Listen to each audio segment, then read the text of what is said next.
Off-Broadway production covers pains of Japanese colonial era. A one meal of hope. Korean volunteers liven up village with wall paintings. A refugee story from camp to freedom. Korean artist wow St. Petersburg. Rising taekwondo star continues family traditions.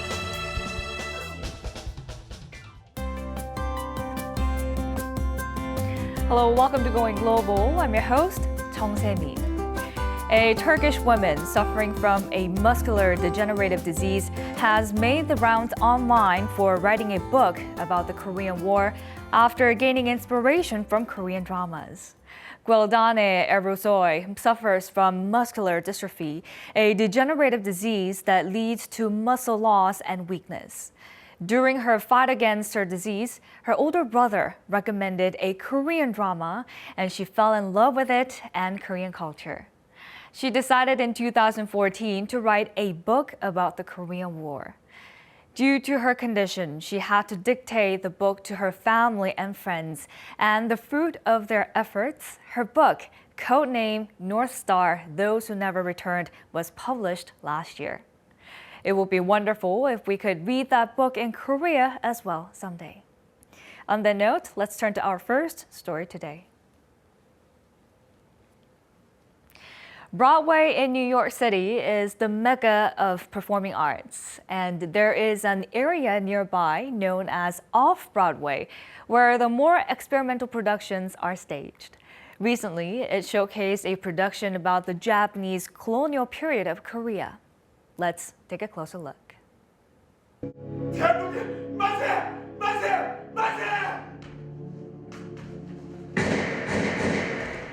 The shouts of manse echo through the theater hall. It's a scene from the play Flower Shoes, which tells the stories of those who fought for the independence of Korea. Makes me cry to think of what they went through. And I think it's a story worth keeping alive for people so we don't repeat such horrible things. 미국에서 아이들에게 이런 걸 가르치고 보여줄 수 있게 기회를 주신 것 같아서 너무 감사하고 독립운동을 하시던 분들이 막 감사하게 생각이 되면서 다시 이 나라 코리아님께서 대해서 자부심을 갖게 되네요. Flower Shoes first opened in the Daeangno Theater District in Korea in May of last year. It's been staged 12 times in New York. The play recreates the desperate battles roused by independence activists against colonial Japan and brings a sexual slavery issue to the surface. The production was all the more meaningful as it was the first time in 20 years for a Korean troupe to enter the Off-Broadway theater. 첫 공연 딱 보시고 막 우신 분들도 계셨어요. 이렇게 좋은 공연을 많은 사람이 못 보게 돼서 너무 아쉽다. 근데 그분이 딱 한마디 해주셨는데 힘들었던 거 그런 거 좀 다 녹아내리는 그런 기분이 들 정도로. All proceeds will be donated to the Korean Council for the Women drafted for military sexual slavery by Japan.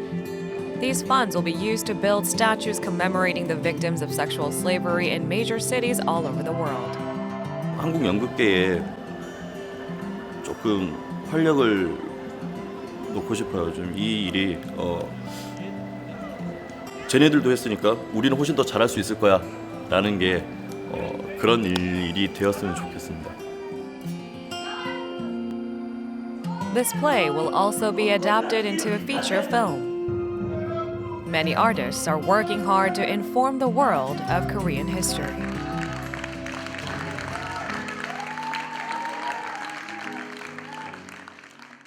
Moving on to our next story. The Korean residents of Tacoma in the American state of Washington took to the streets to help the homeless keep warm this past winter. They've been providing free meals to the homeless for the past 6 years. Let's take a closer look. Dawn in Tacoma, Washington. Homeless people are standing in a long line. People hand out warm bread and coffee and socks to them. This has been a common sight every Thursday for the past 6 years. You bring nice hot food? It's great. I appreciate it. Thank you. At 7:30 a.m. every Thursday, the Korean volunteer group Nanuri provides free meals and goods to the homeless. More than 100 homeless people get a filling meal every week. 그들이 필요한 물건을 우리가 계속 제공할 생각입니다. 음식은 물론이고 추위를 견딜 수 있는 그런 물건들을 계속 제공할 예정입니다. A number of Korean residents banded together in 2011 to help those facing greater trials than themselves. Their $4,000 monthly budget is put together through donations and charity events. 그들이 빨리 항상 자립해서 더 좋은 곳에서 삶을 영위하게끔 저희가 조금이라도 보탬이 되어주고자 하고 이 자리를 지키고 있습니다. The volunteers give the homeless not only a warm meal, but also love and hope. Through sharing, the people find greater joy over materialistic satisfaction. Our next story takes us to Vietnam. Korean volunteers have visited many parts of the world to give a helping hand to those in need. Recently, a group of young volunteers visited a village in Vietnam to give the houses a new coat of paint and a makeover. Let's find out more. This is Tam Tan, a small village in Vietnam. Most families make a living by fishing. For children, the seaside is their only playground. This quiet village has recently had a colorful makeover. Children play soccer, nurturing dreams of becoming soccer players. Elderly folks who live alone have gained new family members. The wall paintings here resemble those of the Dongpirang village in Dongyang, Korea. Last summer, Korean youth volunteers came to Tamtan to add colorful dreams to the village. Some painted portraits of residents, while others left genies that grant them their wishes. The young volunteers worked together under the searing sun, building a lasting friendship in the process. 처음에 도착했을 때 우리나라의 70년대, 80년대 느낌이 나서 놀랐는데요. 이제는 형형색색의 관광지로 변하게 되어서 아주 뜻깊고 잊지 못할 추억이 되었습니다.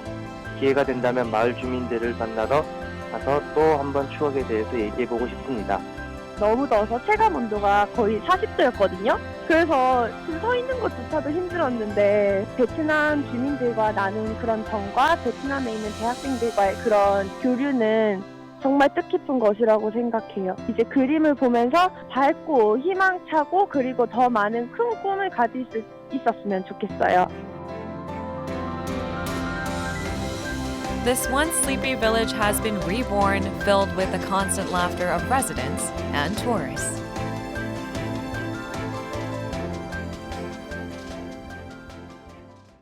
Following U.S. President Donald Trump's moves to limit immigration, the refugee issue has become more urgent than ever before. For most refugees, a steady job is what they need the most. There is a coffee shop in the San Francisco Bay Area that is entirely staffed by refugees. Let's find out more. Barista Meg Karki is on his way to work. Karki was exiled from Britain due to religious reasons and finally made it to the United States 6 years ago. For a long time, his struggles continued as he failed to find a job. Today, he's a barista, trainer and volunteer at this coffee shop.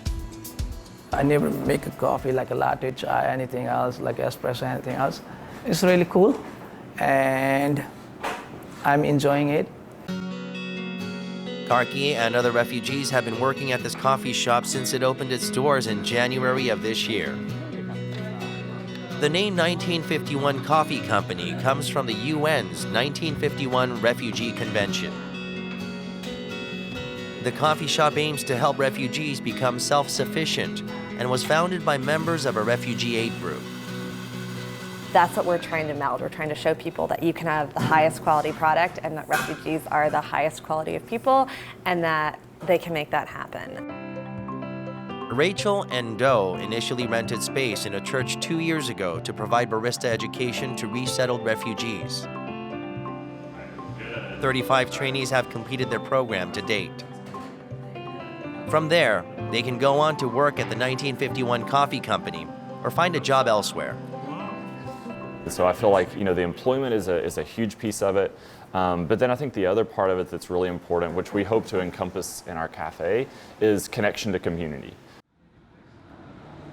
So how good is their coffee? I love it. I think it's a great start for people who deserve a great start here. Karki may have lost his home country, but he hasn't lost hope. He hopes that others who are in a similar situation will be given the chance to get on their feet again. Try to help other immigrants who are here, to help them train and maybe to communicate and other kind of things, whatever I know.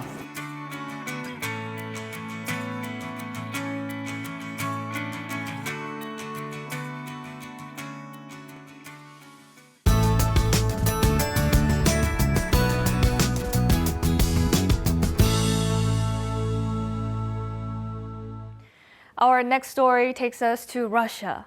World-renowned media artist Lee Nam is visiting St. Petersburg in Russia. Lee's works of amalgamations of today's high-tech environment and traditional culture have wowed many Russians who have never seen his works before. Let's take a closer look.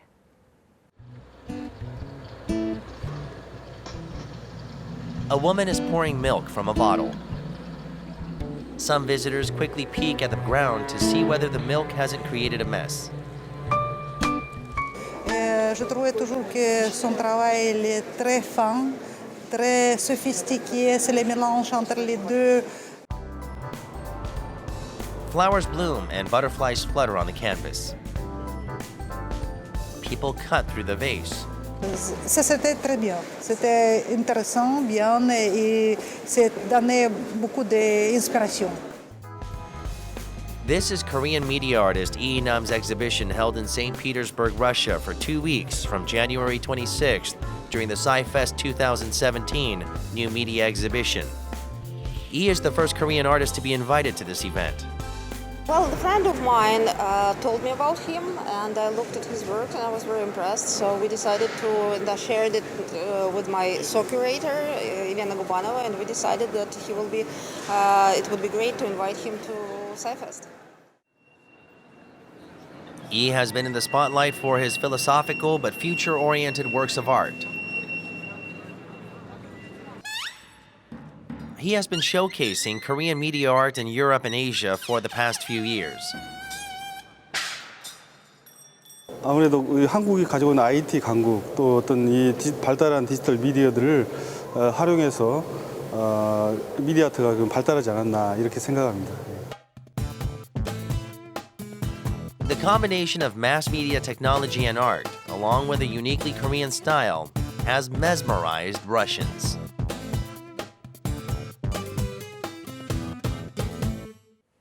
There are 100 million practitioners of the Korean martial art taekwondo worldwide.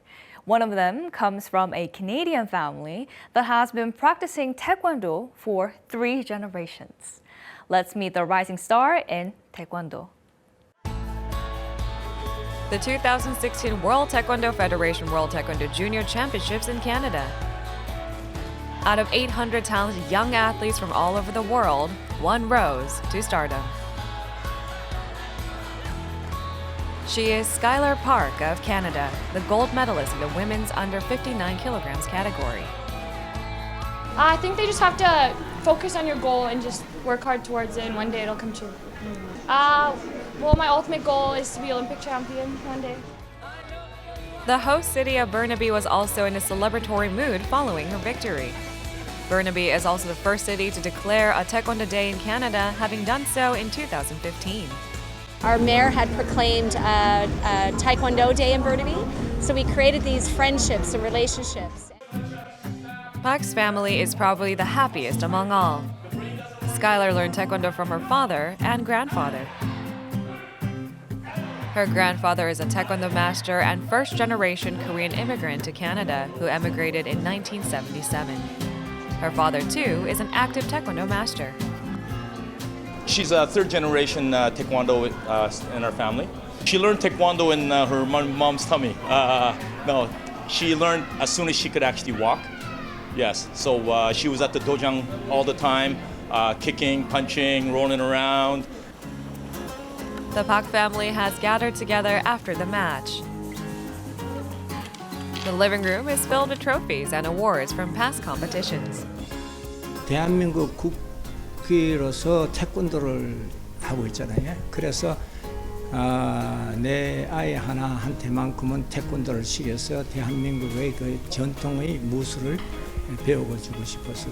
Taekwondo is part of my life. It is part of my culture as a Korean, and I'm very proud. Park's mother, a Canadian native, holds a black belt in Taekwondo as well. Well, Taekwondo's been part of the family for, I guess, since I met my husband.